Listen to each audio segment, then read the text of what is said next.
और छत्तीसगढ़ के संस्कृति मंत्री बृजमोहन अग्रवाल ने बताया कि उनकी सरकार इसी सत्र में धर्म स्वातंत्र्य विधेयक लाएगी। दरअसल धर्म विधेयक के तहत अगर कोई व्यक्ति दूसरा धर्म स्वीकार करना चाहता है तो उसे कम से कम 60 दिन पहले पर्सनल डिटेल्स के साथ एक फॉर्म भरना होगा और फॉर्म डिस्ट्रिक्ट मजिस्ट्रेट के पास जमा करना होगा। डिस्ट्रिक्ट मजिस्ट्रेट पुलिस से व्यक्ति के धर्म बदलने के पीछे के वास्तविक उद्देश्य का आकलन करने को कहेंगे और जांच के बाद धर्म परिवर्तन पर विचार किया जाएगा। वहीं उन्होंने बताया कि इसी प्रक्रिया से धर्मांतरण समारोह का आयोजन करने वाली संस्था को गुजरना पड़ेगा।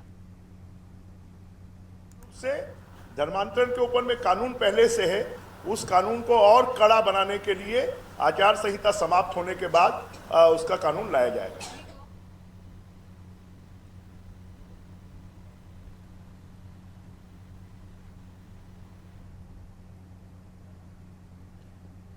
और ज्यादा जानकारी लेंगे, सहयोगी कुलभूषण हमारे साथ में जुड़ चुके हैं।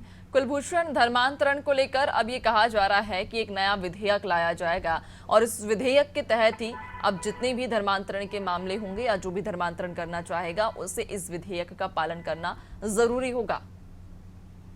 जी बिल्कुल नंसी, ये तो बात साफ थी। जैसी सरकार बनी थी भाजपा की छत्तीसगढ़ में तो पहले ही विधानसभा सत्र में ये बात साफ कर दी गई थी कि धर्मांतरण को लेकर वो बहुत ही कड़े नियम लाने वाले हैं, क्योंकि लगातार उनको इस तरह की शिकायतें मिल रही थी। पिछली सरकार के दौरान लगातार इस तरह की शिकायतें थी कि बाहर से लोग स्पेशल फंड इस चीज को लेकर कर रहे थे और लोगों का जबरदस्ती धर्मांतरण करवा रहे थे या फिर लुभावने वादे उनको कर रहे थे, लुभावने स्कीम उनको दे रहे थे जिसके चलते उनके धर्मांतरण करवाए जा रहे थे। बड़ी ही इजी, बहुत आसानी से ये चीजें हो रहा था, जिसको लेकर काफी बार इसको लेकर विवाद भी हो चुका था। यही वजह थी कि जब पहले विधानसभा सत्र हुआ तब बृजमोहन अग्रवाल और उनकी पूरी टीम ने वहां पर धर्मांतरण को लेकर बात रखी थी और वो ये बात कही थी कि जैसे ही आने वाले समय में यानी कि लोकसभा चुनाव के बाद जैसे ही सत्र होगा उस दौरान धर्मांतरण को लेकर कानून बनेगा और उसके लेकर एक पूरी प्रोसीजर होगी कि अब आसानी से धर्मांतरण नहीं किया जा सकेगा।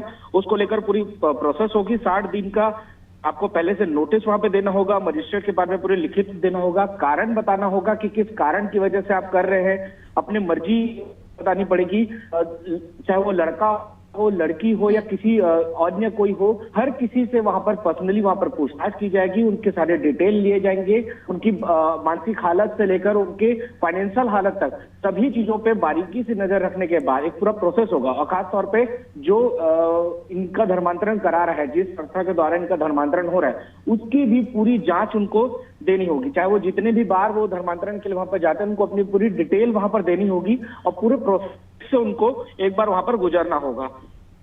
बिल्कुल, यानी कि एक पूरी प्रक्रिया रहेगी। अगर कोई भी धर्मांतरण करना चाहता है तो उसे उस प्रक्रिया के तहत गुजरना होगा, तब जाकर ही वो धर्मांतरण कर पाएगा। बहुत शुक्रिया आपका जानकारी साझा करने के लिए।